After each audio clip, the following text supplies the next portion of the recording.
చేతులు నన్నైతే ఆశ్చర్యపోయేలాగైతే చేశాయి. అవును, బంగారు ఈ రోజుల్లో చాలా కాస్ట్లీ.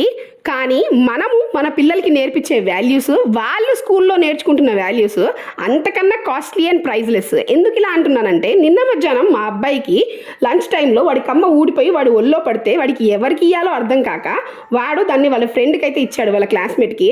సో ఇస్తే నేను అనుకున్నాను వాళ్ళు 5 to 6 years చిన్న పిల్లలు, అది దాని వాల్యూ వాళ్ళకి తెలియదు, ఏదో వస్తువు ఆట బొమ్మ అనుకొని పోగొట్టింటారు, ఖచ్చితంగా అది పోయి ఉంటుంది అనుకున్నాను. బట్ ఎందుకైనా మంచిది ఒకసారి వాళ్ళ స్కూల్లో ఇన్ఫామ్ చేద్దామని ఇన్ఫామ్ అయితే చేశాను. ఈరోజు మార్నింగ్ నాకు సర్ప్రైజింగ్లీ కాల్ వచ్చింది, మేడం మీ వస్తువు దొరికింది, వచ్చి తీసుకెళ్ళండి అని. నేను షాక్ అయ్యాను, ఎందుకంటే అది చాలా చిన్న వస్తువు అండ్ దాని వాల్యూ వాళ్ళకి తెలియదు. కానీ వాళ్ళు జాగ్రత్తగా దాచి తీసుకొచ్చి మేడంకి అయితే ఇచ్చారు. అందుకోసమని నేను ఆ అమ్మాయిని అయితే అప్రిషియేట్ చేయకుండా అయితే అస్సలు ఉండలేను. అండ్ ఆ అమ్మాయితో పాటు టీచర్స్ని అండ్ వాళ్ళ పేరెంట్స్ని కూడా నేను అప్రిషియేట్ చేయాలనుకుంటున్నాను. Thank you so much.